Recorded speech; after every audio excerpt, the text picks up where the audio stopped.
They say love is the greatest of all gifts, but when it meets betrayal, it can also become the deepest of all wounds. And the cruelest thing about this pain is that it comes not from strangers, but from those to whom you opened your soul, those for whom you would have bent your back, lowered your pride, and swallowed your tears. These are the ones who leave you bleeding silently. And yet amid this quiet suffering, a divine whisper often surrounds you, not in the thunder of revenge, not in the chaos of confrontation, but in the still, sacred silence where God holds you closest. You loved them with everything, without holding back, without calculation. You forgave what others warned you not to. You justified actions that cut you apart. You prayed for them more than you prayed for yourself. You stood in storms they caused just to shield their name from ruin. And they used your grace like weakness. They drained your light as if it were endless. They mistook your silence for permission. And when your spirit was finally too weary to rise again, they blamed you for stumbling. There is a pain that only the deeply loving understand. It is not loud. It doesn't always scream or beg. It sits quietly in the corners of the heart where your sacrifices once danced. And when the lights go out, it visits like a ghost, reminding you of everything you gave and everything you never received in return. Have you ever wondered why God allows your heart to break at the hands of the very ones you protected? Why He stays silent as the ones you loved most inflict the most damage? Could it be, just could it be, that He allowed you to walk through the fire, not because He abandoned you, but because He trusted that even with scorched feet, you would not curse His name? This is the sacred mystery of pain. When your love is met with wounds, heaven does not turn its face away. In fact, that is the moment the divine draws nearer. When you cried in your room, holding your chest as if the ache might crush your ribs, He was there, not watching, not waiting, but holding, covering, shielding your soul from a bitterness that could have devoured you whole. The kind of protection no one saw, but you felt when you could have broken and didn't. They may never say sorry. They may never understand what they did. They may go on smiling, posting, laughing, while you sit in silence, piecing yourself back together. But let this truth sink into your soul. God saw it all. He took notes. Every tear you cried was documented in eternity. Every time you chose silence over revenge, He marked it with grace. Every time you chose love over bitterness, heaven stood still in awe of your strength. You weren't weak for loving. You were divine. You weren't foolish for staying loyal. You were faithful. You weren't naive for believing the best. You were a reflection of the one who loves, even those who hurt Him. So don't let the pain change your name. You're not broken, you're chosen. And the deeper the hurt, the closer God holds you, because He knows the weight you carried without breaking. He knows how much you gave without expecting, and He knows the kind of heart that kept beating even when it was breaking. And that kind of heart is never left empty for long. Sometimes it is the silence after betrayal that screams the loudest. Not the shouting, not the confrontation, but the heavy quiet, the kind that wraps around your soul in the middle of the night when no one is around to notice you're breaking. That's the hour where pain becomes a prayer, and your tears speak a language only God understands. In those hollow moments where love is met with absence and loyalty is answered with indifference, you start to realize something sacred. God does His most powerful healing when no one is watching. The world might tell you to harden, to stop loving so deeply, to grow cold so you won't be burned again. But you weren't created for apathy. You were crafted with depth, with a soul that reflects heaven's mercy. Your love was never the problem. Their inability to receive it was. They mistook your compassion for a flaw, but it was your greatest strength. Because it takes nothing to walk away when it's easy, but it takes divine courage to love even as you bleed. And oh, how you bled. Quietly, constantly. They saw your strength but never noticed the cost. They took your time, your energy, your grace, and called it ordinary.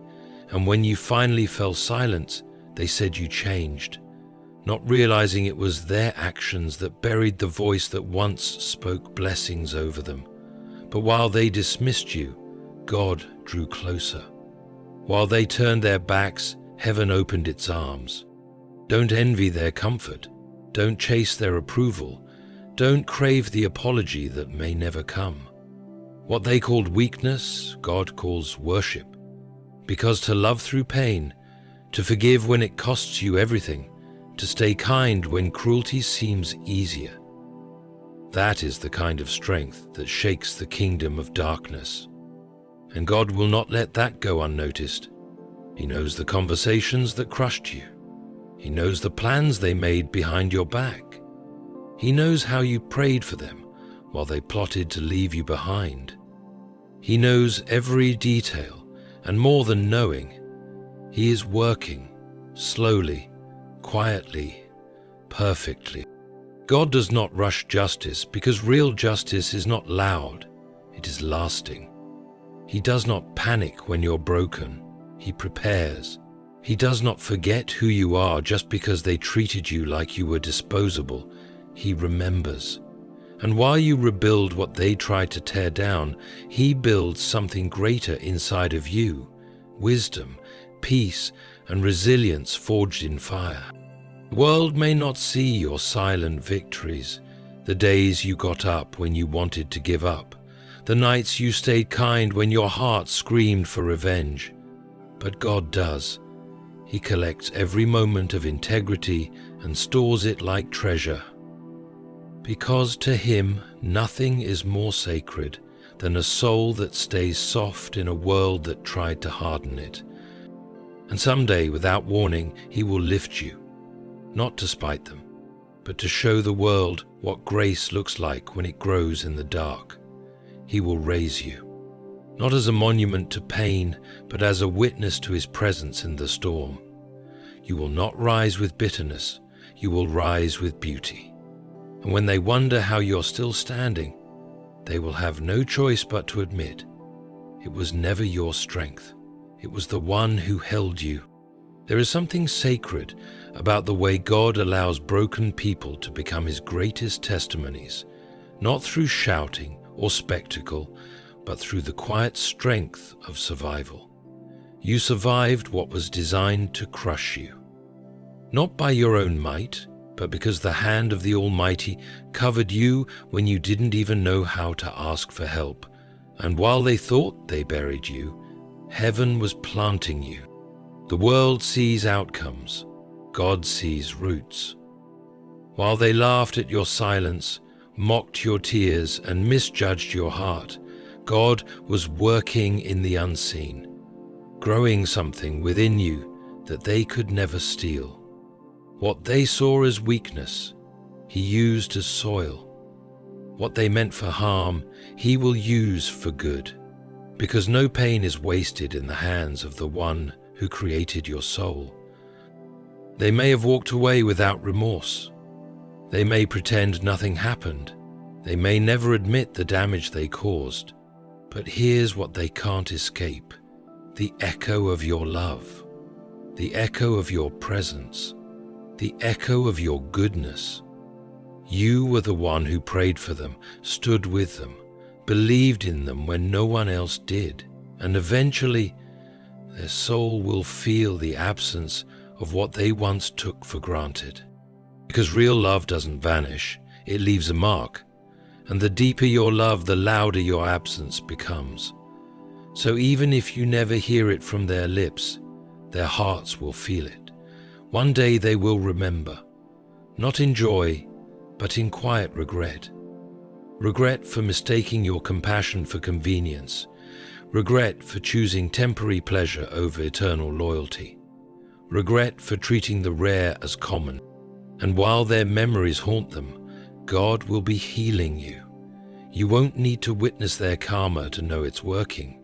You'll feel it in your peace, in your freedom, in the lightness that returns to your soul.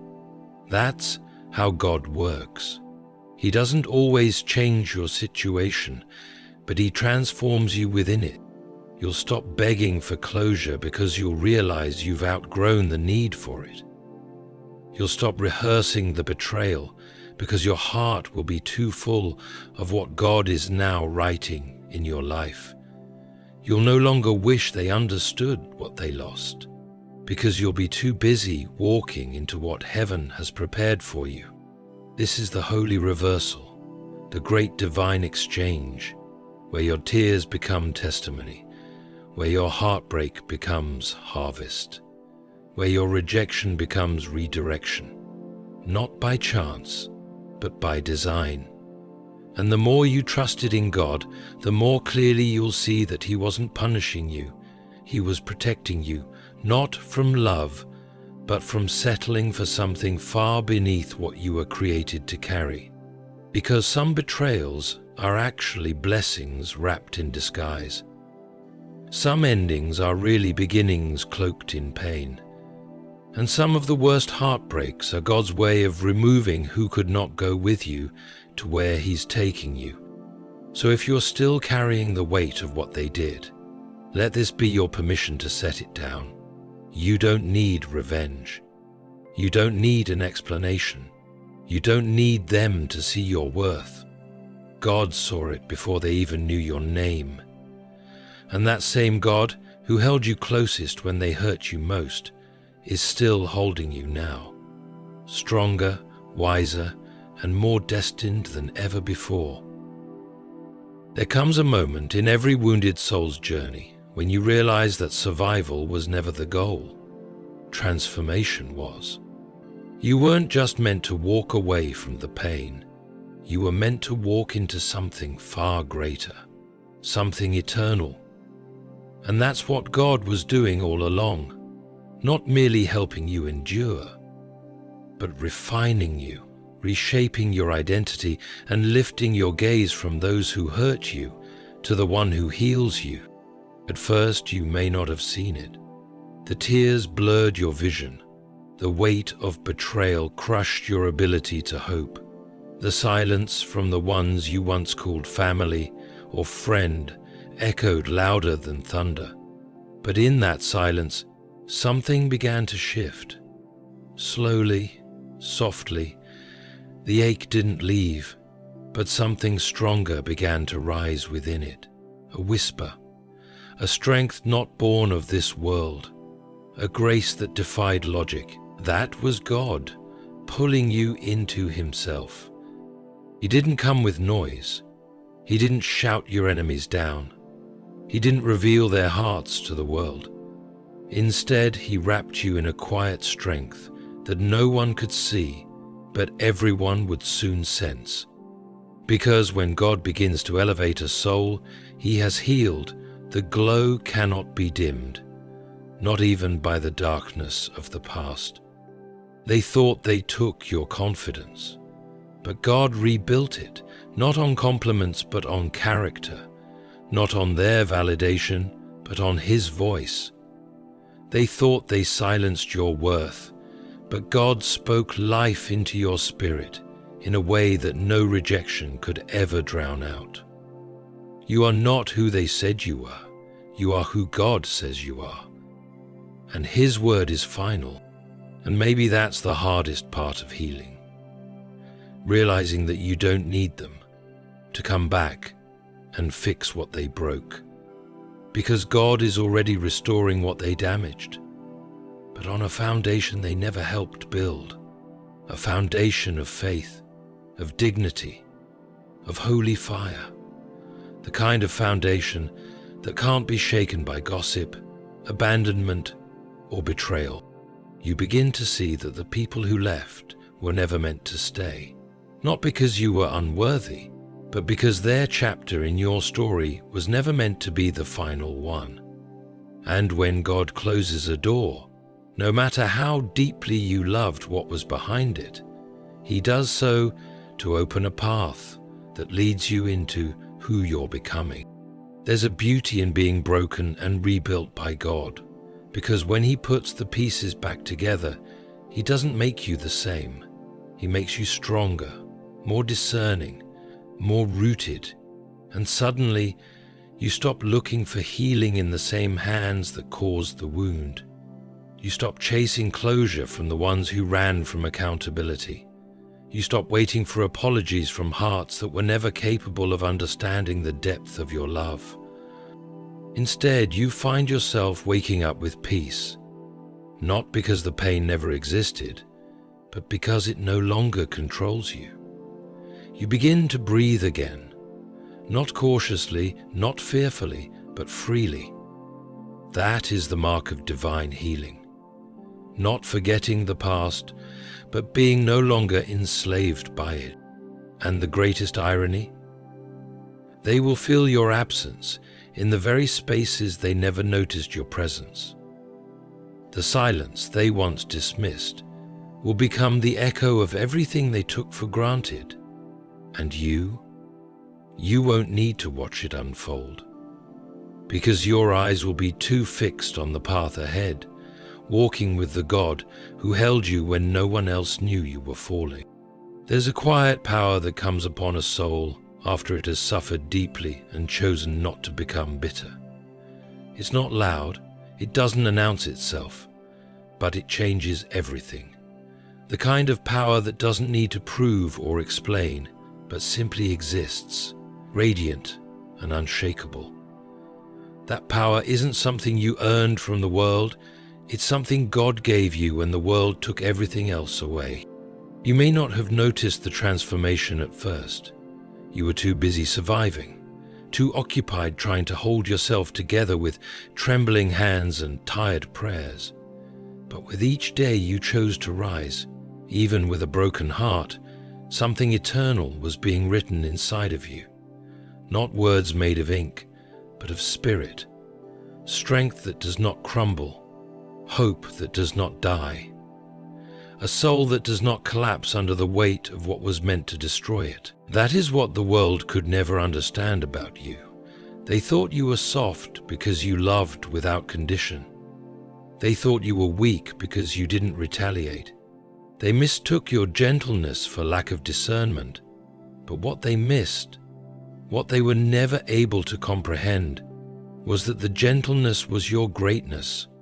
The purity of your love was never a sign of naivety. It was a reflection of heaven. To love deeply in a world that rewards distance and manipulation. That is divine. To stay kind while being shattered. That is holy. And to keep walking when your heart is heavy with betrayal. That is courage most will never touch. Let them say what they want. Let them twist the narrative to comfort their guilt. God saw what truly happened. He saw how they manipulated your loyalty, how they mocked your vulnerability, how they enjoyed the comfort of your spirit without ever intending to protect it. But He also saw how you never gave up on love, how you chose grace over revenge, how you trusted Him even in the dark. And because of that, because of your faithfulness in pain, He has made you a vessel of something much greater than what was taken from you. They can't see it yet. They're too busy being distracted by shallow pleasures, by surface-level satisfaction. But one day, they will look for the kind of peace that once radiated from your presence, and they will not find it again. Because that kind of peace does not come from charm or opportunity. It comes from purity, from alignment with God, from a soul that has walked through fire and refused to let the flames define it. And you, dear soul, are that vessel. So carry your scars with reverence, not because the pain was fair, but because it made space for something sacred. It cleared the noise, it exposed the false, and it prepared you for a love and a life so much greater than what was lost. They may have walked away with pieces of your past, but God is walking you into the fullness of your future, one that doesn't need explanation, validation, or revenge, just grace, just glory, just the quiet assurance that the worst they gave you became the beginning of everything God is now giving you.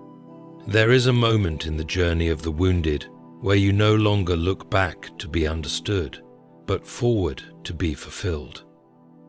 You stop trying to gather explanations from those who misused your love, and you start embracing the quiet truth that some chapters are meant to end without closure. And it doesn't mean your love was wasted.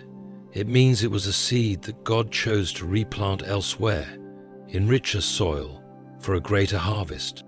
When you loved them, it wasn't just emotion, it was commitment. It was the kind of love that sacrificed, waited, and endured. You bent in ways they never saw. You prayed in ways they never heard. You forgave things they never even knew wounded you. And perhaps the deepest pain wasn't even in the betrayal itself, but in realizing they never valued what cost you everything to give. But here is the paradox of grace. While they dismissed your love as ordinary, heaven was marking it as holy. While they walked away with casual indifference, God was leaning in with sacred attention. He saw what no one else did, the weight you carried behind your smile, the restraint in your silence, the courage behind your kindness. And because he saw, he responded. He didn't just offer comfort, he offered transformation. He didn't just patch you up, he rebuilt you. Slowly, invisibly, like roots growing underground. While they thought you were fading, God was fortifying. While they thought you were losing, God was preparing. Preparing a table, preparing a revelation, preparing a life that would not need their presence to thrive. And when that life begins to bloom, when the blessings start unfolding in quiet abundance, they won't understand how you got there, because they never saw the nights you stayed awake crying. They never saw the days you wrestled with God in prayer, asking why, how, when. But heaven saw, and heaven remembered. Your healing isn't loud, because God's work is often done in silence. Like the slow rise of the morning sun after a violent night, like a flower blooming in the wilderness, like a soul that has learned to dance, not because the pain disappeared, but because the pain no longer holds power. You're not bitter, you're wiser. You're not closed, you're selective. You're not angry, you're discerning, and in this God is glorified. Not because you avoided the storm, but because you walked through it without letting it make you someone you were never meant to be. So when they wonder how you survived, how you kept your heart intact, your spirit gentle, your faith alive, you won't need to say a word. Your life will say it for you. Your peace will preach louder than your pain ever could. Your joy will shine brighter than any apology they never gave. Because that's what happens when God holds you closest. You rise from pain, not with revenge, but with radiance. And they who hurt you will look on from a distance, not understanding how the one they tried to bury became the one heaven decided to raise. There is a quiet kind of resurrection that happens when you stop expecting the people who hurt you to be the ones who heal you. It's not loud, and it doesn't arrive in a single moment. It unfolds in stillness, in the hidden places of the soul where only God has access. It begins when you stop asking why they treated you that way and start asking God to show you who you are without their damage clouding your reflection. You see, when love is pure and selfless, it often gives more than it receives. It pours out often into vessels that have no intention of pouring anything back. And when that kind of love is betrayed, the heartbreak cuts so deep because it wasn't based on performance, it was based on presence. You showed up when no one else did. You stayed when others ran. You believed in them when they didn't believe in themselves. You offered light and they responded with shadow.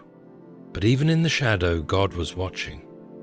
He didn't step in with lightning or thunder. He didn't stop their betrayal mid-sentence or expose their secrets for the world to see. Instead, he let them fall silent so he could begin speaking directly to you. And what he spoke wasn't revenge, it was restoration. What he whispered into your soul wasn't punishment for them, it was peace for you. Because when people become the source of our deepest wounds, we often make the mistake of handing them the keys to our worth. We begin to question our value based on their inability to recognize it. But what God does in seasons of heartbreak is nothing short of miraculous. He slowly begins to remove the noise, strip the illusions, and show us who we were before the world taught us we weren't enough. You were never too sensitive, you were discerning.